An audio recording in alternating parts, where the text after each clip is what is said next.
Most Saturdays at this time, we spend an exciting half hour of adventure and action with America's public hero #1, Hopalong Cassidy. Well, even two-fisted cowboys take summer vacations when they can, and Hoppy is no exception. Hopalong and Topper will be back with us riding the CBS air trails again 9 weeks from tonight, September 22nd. Get this and get it straight. Crime is a sucker's road, and those who travel it wind up in the gut of the prison of the grave. There's no other end, but they never learn. From the pen of Raymond Chandler, outstanding author of crime fiction, comes his most famous character in The Adventures of Philip Marlowe.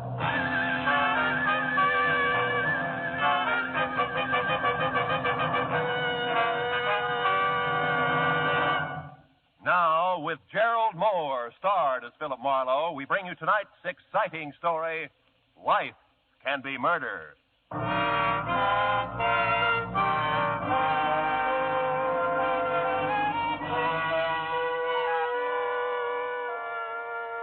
sign in the half-light above the entrance reads, Bell's Trifle Inn. If you say it fast enough, you may be right. It's authentic English script, and it hangs over the door of an authentic English restaurant just south of the authentic Sunset Strip, owned and bartended by Belle Smithers. Inside, from the paneling to the prime rib, from the Welsh rabbit to the dartboard at one end of the bar, it's the Union Jack all the way. And it figures. Belle's authentic, too. 100% pure. Nebraska. I always sit at the bar. Marlowe, you old dog, you've been neglecting me. Yeah, well, I've tried to stay away from you, honey, but I can't. You're bigger than both of us. Oh, you and your palaver. Yeah, me and what you said. You want a drink, honey? Yeah, but make it with your own light hand for a change, will you? I'm tired of walking out of here on my knees. Just an ounce? The water will float it. Okay, honey, it's your poison. And my stomach lining. Hey, looks like most of the regulars are here, huh? Don't you ever get tired of looking at the same old faces? I can stand it as long as they can. No, Marlowe, I kind of like it. Clubby this way. You get a few people who just come in to see what a lady barkeep's like, but most of them are just regular folks, you know, real people who like the food. And drink, huh, Belle? Oh, yeah, sure. Sometimes I forget. I get all carried away working my jaw. Cheers, baby. Yeah, thanks, honey. Oh. You know, sometimes you forget a lot of things, I think, like teaching school in, where was it, Nebraska? Ogallala. That name don't stick with you worth a darn, does it? Ogallala. Yeah. Does that mean anything? Oh, it does to the folks back there. County seat of Keith County. It's right there on the South Platte River. That's just south of the North Platte River. Yeah, well, that's a nice arrangement. No, Marlowe, that's one thing I'll never forget, teaching school back there in Ogallala. I declare if I hadn't done that, I wouldn't be doing this now. You see, these rich cattle folks, they come through from Cheyenne, and what have they got but a 13-year-old shaver? And where are they going with the shaver but England, and what do they need but a tutor? And who do they draw but me? Right out of 10th grade social studies at Ogallala High School. Now, I got a feeling you've heard this song before. Yeah, just a few thousand times, Belle, but don't worry, I like it. Matter of fact... Excuse me, Mrs. Smithy. Oh, call me Belle, honey. What can I do for you? Oh, well, the young lady said you kept the dart at the bar. For the dart board? Uh-huh. Yeah, sure, I do. Well, it is all right, throwing darts, isn't it? I'm waiting for someone, and I Oh, thought it's perfectly all right, honey. Just make yourself at home. There you are. Thank you. Oh, I hope I didn't bother you. Oh, I'm so glad you did. In fact, if you want to build a house, I'd like that, too. Well, thank you. For the dart. Hey, Belle, that red hair, the green eyes. No, You get that? Marlowe, you and your... Don't say it. Just pour me another palaver in water. If you don't beat all, I declare... Look out, Marlowe! Oh. Bullseye! Oh. She made it, Marlowe. Why, your head was right in front of the target, and she still made it. Yeah, well, I'm very happy for her. Oh, I hope I didn't frighten you. I had no idea your head was in the way. Neither did my head. As long as it's you. Oh, look, I'm really sorry. Sorry? Why, we haven't had a bullseye all week. That rates a drink and dinner on the house. Belle. For two, of course. Belle girl. Right now. Tonight. Come again. Where's Marlowe? Here, naturally. That's my girl. The red hair and green eyes smiled. A nice smile. Went along with the gag. We toasted her throwing arm, my head, and Belle's solid sense of judgment in putting the dartboard at head level at one end of the bar. By the time we moved to a table for two, I knew her name was Marnie Carr. Before dinner was over, I had a pretty good idea that everything about her was all right with me. Hey, Marnie. You got that look again. Oh, really? Which one? The dark one. Happens every time you look toward the door. Oh, yes, I expect it does. You see, I'm not exactly a free agent. Oh? Someone brought me here. Said he'd be back. Ah. Think he'll object to our little party, is that it? No, not really.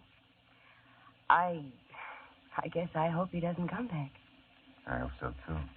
Tell me, can I play 20 questions? I'd rather you didn't. Okay. You know, I really feel pretty silly. It's so easy being with you. Oh.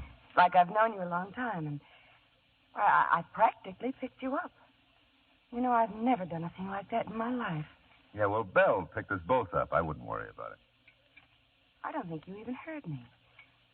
It's very important to me that you know I've never picked anyone up. Sure. I believe you. You know what I mean, then? Mm-hmm. It's like I'm doing something wrong, and I should feel guilty about it. But I don't. Oh, dear. I'm not making any sense at all, am I? Look, why don't you just forget about it, huh? You said you felt easy with me. That's enough, isn't it? Yes, that's enough. Well, I guess I really think I should go now. Oh, Belle will never forgive you for not finishing the trifle. There's house specialty, you know. Well, maybe I'll come back sometime. I'll eat a double order. Ah. Will you let me take you home?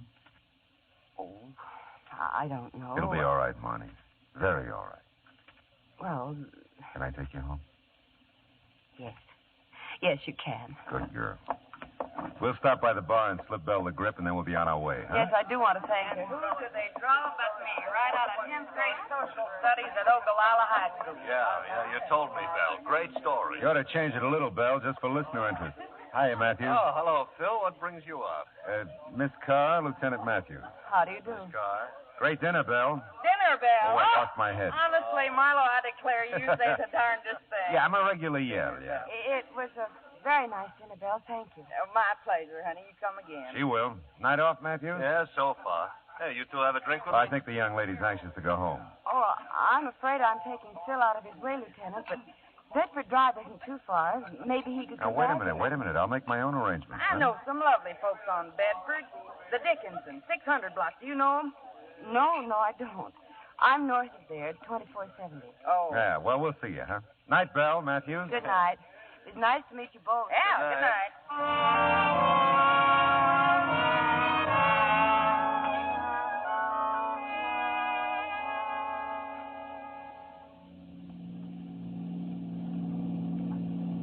Turn right at this corner. It's the last house on the Oh. Say, Marnie, can we do this again? Oh, I don't know, Phil. Are you usually at Bell's in case I get the urge to throw darts again? Yeah, well, I also have a home, and I'll get a dartboard. Let's keep it at Bell's. Maybe later sometime I'll... Oh, wait a minute. This What? is the house. Oh. Hey, looks like you got company. Car in the driveway. Yes, I see it. I wonder... The guy who was supposed to come back and didn't? I'll say goodnight here, Phil. Don't bother coming to the door. Oh, now, look, I think I... I mean it. Well, maybe I'll see you at Bell's again. Don't call us. We'll call you. Is that it? That's it, Phil. Mm. Thanks. I liked it. Great work, Marlowe. So crazy about you, she's running the other way. Paul, what on earth are you doing there? Never mind, Paul. Let's go inside. Good night, Phil. Thanks again.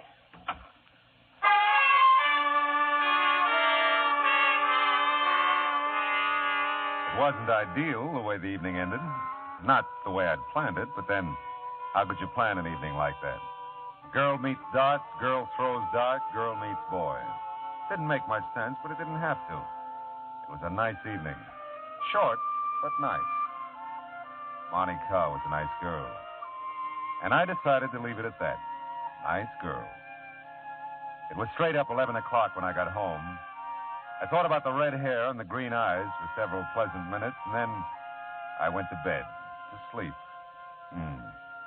Perchance to dream. Oh, well.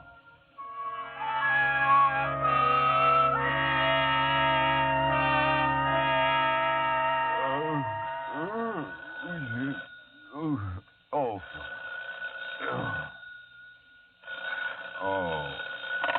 Hello. Matthews, Phil. Yeah. That girl you were with last night, where was it she lived? Where did she live? Yeah. Look, it's not even 8 o'clock in the morning. You're asking. Take it easy, Phil. Was it 2470 Bedford Drive? Yes, it was 2470 Bedford Drive, and if you hurry, maybe you can get there in time for breakfast. I'm already Abo- here, Phil. And you better come on out. The dame has been murdered.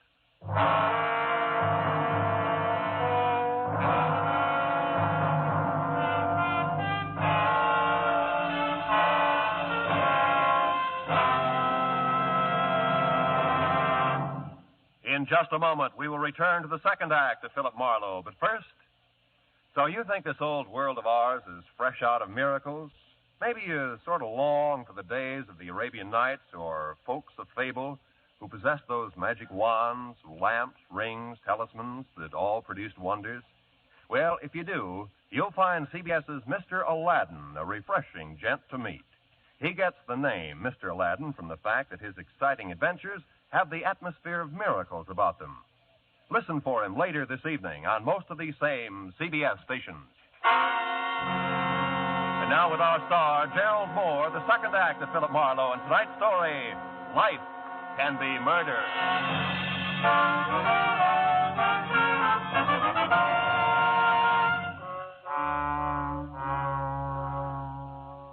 All the way to Beverly Hills, I tried hard to see the face of the guy in the doorway the night before. Paul, Monty had called him. But it was no use. You can't remember a face you never saw. And the car in the driveway when I took her home, a Chevy Coupe, gray, two-door, 49 or 50. There are millions of them. It had been blue and bright with stars the night before. The morning was hazy, overcast. And so was I. Matthews met me at the door. Come on in, Phil. Sure. Tell me, how long you known her? Last night. You sure? I'm sure. Any idea what happened? Oh, yeah. Someone was looting the place. The back door was jimmied and some stuff missing. This dame must have interrupted it and got herself killed. Where is she? What, the corpse? Yes, the corpse. In here.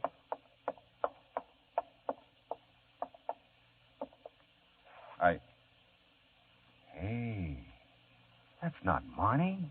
Did I say it was? Oh, no, but I thought that... Never mind, do you know who this is? Yeah. Ann Harkness, according to identification on her purse. Oh? She's from New York. Taxi driver brought her here about 11 last night from the airport, and the coroner says she must have been shot shortly after that. Uh-huh. Did you bring your girlfriend straight here from Bell's? Yeah. Well, that's new for you. All right, huh? That would put her here by 10:30 easy. So? So the taxi driver says a red-headed gal answered the door and let the Harkness woman in. That doesn't prove a thing. No, it doesn't. I'd like to talk to her, though, Phil. You know where she lives? Well, she lives here, doesn't she? No. House belongs to Mr. and Mrs. Orville Edwards. They're out of town. They got called to Chicago yesterday with a death in the family. Oh? And the neighbors don't know anything about this Miss Carr, was it? Yeah, Marnie Carr. Yeah. Well, I got a call into Chicago for the Edwardses. They ought to clear it up. Mm-hmm. Got something here, Lieutenant. Oh, hello, Mr. Marlowe. Hiya, Mooney. Yeah, what do you got, Sergeant? Well, this address book. Phone numbers from the phone desk in the hall. Nobody named Carr listed, though. Okay. This note might be something from the big bedroom upstairs, front of the house. Oh, let's see. It's signed Marnie, Phil. It is? Yeah. Let me have a look. Yeah. Dear Mrs. Edwards, thanks for the lovely remembrance. You're very thoughtful. I'll tell Miss Harkness to make herself at home. Yeah, whatever that means. I'll keep looking around, Lieutenant. Do that, Mooney, huh? Well, as soon as the Chicago call comes through, we'll get our hooks into something. Look, Matthews, you mind if I look around? No, help yourself. You got any ideas? Yeah. I don't think Monty had anything to do with it, and I don't know where she lives. Okay. Okay, Phil. Only leave the note with me, huh? I looked around and tried to figure things that didn't figure. Marnie didn't live here, but she knew the Edwards. That is, she knew Mrs. Edwards, and she addressed her as Mrs. Edwards and signed herself Marnie. Maid, maybe, huh? Paul could have been anybody. And I wanted to find Marnie before I took up the matter of Paul with Matthews. Upstairs, by the phone in the master bedroom, I found something Sergeant Mooney had overlooked. Another address book, smaller, with phone numbers. I flipped through it. There was nothing under C for car, but under M for Marnie, there was a Crestview number, but no address. I decided to take the book with me. Oh, you still here, Phil? Yeah, just leaving. Oh, look, hey. What? About that car girl. Yeah? She may be the sweetest kid in town, and she may be a killer. You never know. Thanks for the tip. And, I didn't call you to get in my way, Phil. If I find her, I'll tell you. Fair enough? Yeah, fair enough. Just don't get lost finding her.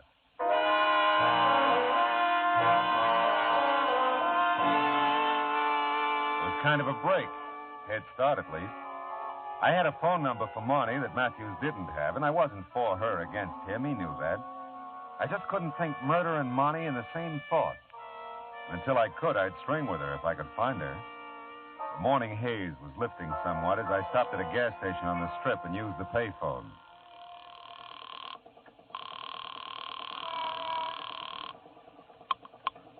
Mr. Felix's, good morning. What'd you say this was? This is Mr. Felix's beauty salon. Oh, is Marnie there, please? I'm sorry. Miss Marnie's not in today. Can someone else help you? Oh, no, Look, would you be kind enough to give me a home phone? I'm sorry, sir. We're not allowed to give out phone numbers. Oh, but I'm an old... It doesn't matter who you are. I can't give you her number. Okay, thanks.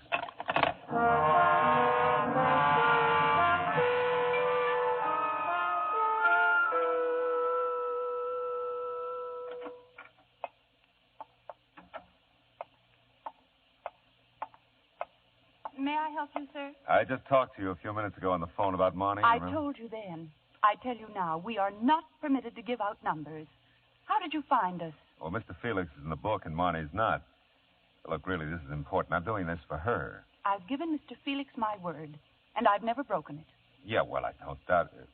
Oh, Marnie's friend here. You know the special one? She keeps talking about her all the time. Isn't it strange? I can't remember her name. Peg? Yes, Peg. Sure, that's the one. Can I talk to her? Well, Oh, all right. Oh. 36. Desk, please. 36, please. Thank you. I hope this never gets back to Mr. Felix. I can't imagine what he'd think. Oh, I can't either, but don't worry. My lips are sealed. You blasphemy, Liz? Oh, yes, 36. Peg, this gentleman. Over here, Peggy. It's about Marnie. Yeah? What about mine? Well, I don't have a home phone or her address. She wouldn't give it to you, huh? Well, no. She She wouldn't. You look all right to me. What's wrong with you? Nothing. I'm a nice, clean-cut fella. Yeah. Looks like. Yeah? What do you want with Marnie? Well, I just want to see her. Good enough reason? Best in the world. She don't feel too well today. She called me first thing this morning. Your fault? No, I don't think so, no. Tell me, what did she say when she called? But she didn't feel too well. Ah. Well, now, look, Peg, does Marnie go out to Mrs. Edwards often? Just when she's called to do her hair. Mm-hmm. Good enough reason? Best in the world. Do I get that phone number? Ridgely 0040. 0040. Yeah. And that's 1637 North Vermont, apartment B. Ridgely 0040, 1637 North Vermont, apartment B, Yeah. huh? And walk softly by A. That's the landlady. Yeah, well, I'll remember. Thanks, Peggy. And if you don't find her, come back. I'll give you mine.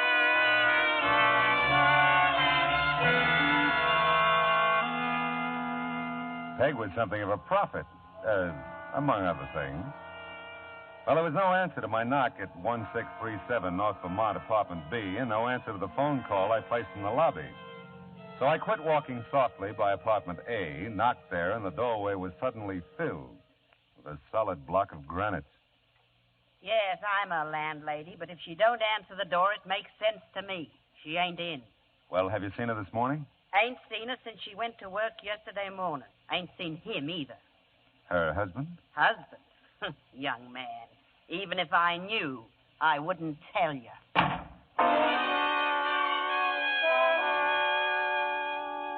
You know, I was getting proud of my head. It could dodge anything from flying darts to door slams near the eyebrow. But that was about all I was proud of at the moment. I wasn't exactly closing in on Marnie. The landlady's snort didn't give me much of a line on Paul, if that's who she was exhaling about. And there was the matter of Ann Harkness, who flew into Los Angeles the night before, just in time to be murdered. Well, I drove to a nearby drive-in and mulled it over a sandwich. Coffee was grim, too. I was starting in on the routine that begins with, if I were Marnie, where would I go? When I got a flash of an idea. 10 minutes later, I was banging on another door. Bell! Bell, anybody home? Bell!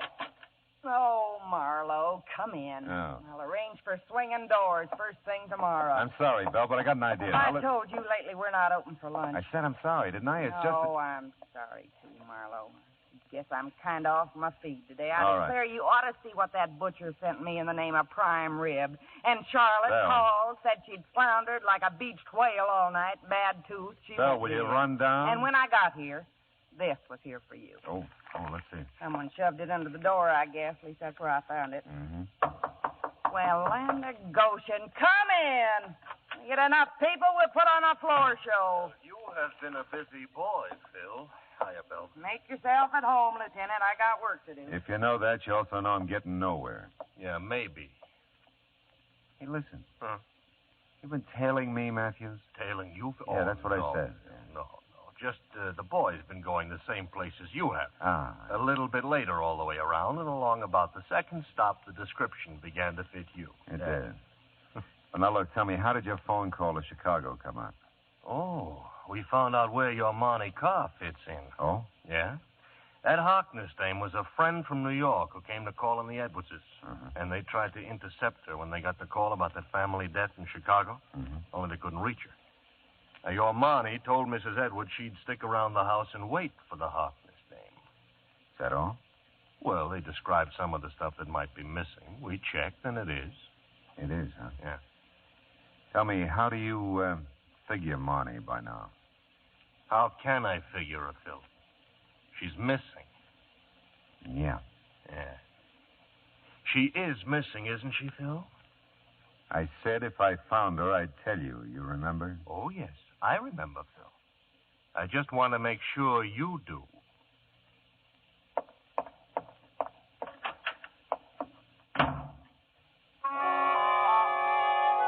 I had a reason for not telling Matthews about the note Bell gave me.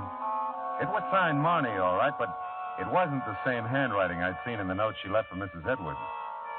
It said, Phil, meet me at 8:30 tonight in the park above the bluffs of Santa Monica. That was all. Except 8:30 was like 6 hours away. And it's just dark here at 8:30. And a fella can get killed keeping that kind of an appointment.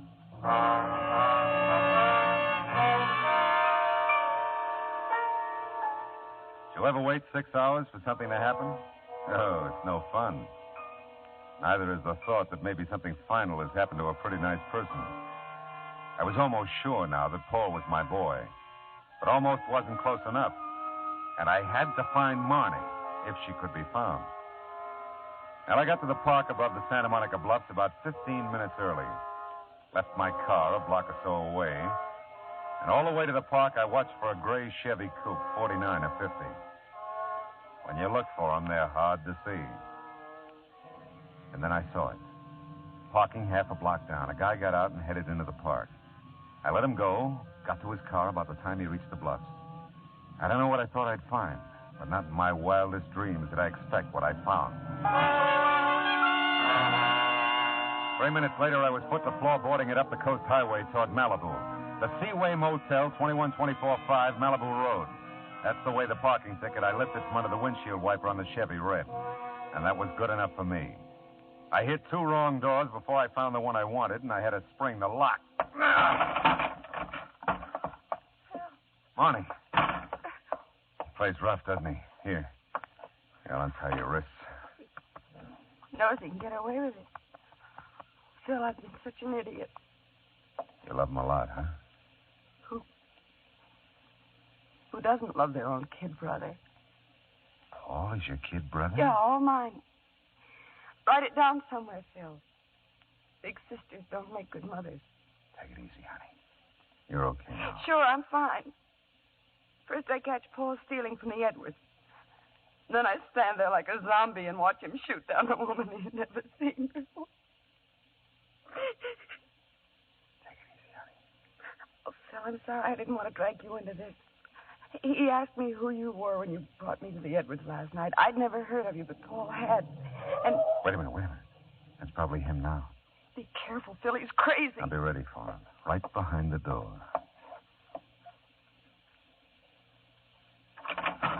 Your bright boyfriend stood me up. We got to get out of here. Oh, Hey, what is this? You...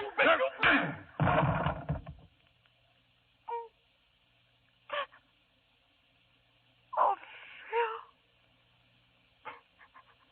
He's just a kid. Yeah. Just a kid.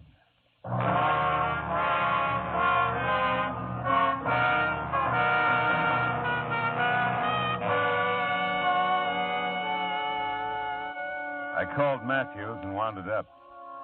Everything checked, everything balanced. Paul cried like the baby he was and blabbed his head off when he came to. Monty just cried. Funny how many people dispose of anything from mayhem to murder with the phrase, he's just a kid. I bet someone said that about Capone, Dillinger, and Pretty Boy Floyd. Now take Marnie. She's... What a kid.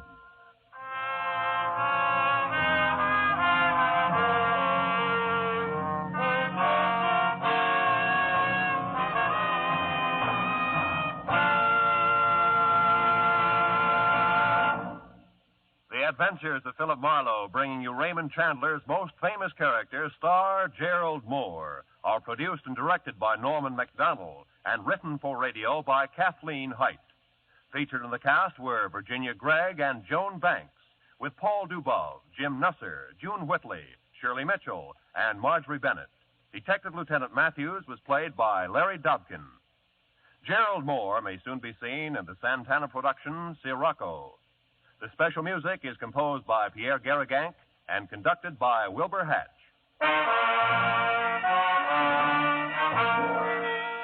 Be sure to listen again next week at the same time when Philip Marlowe says... This time, a pair of crossed telephone wires put the good neighbor policy into effect. To the murderous accompaniment of an off-key xylophone, one good neighbor almost kills another good neighbor. A fella named Marlowe.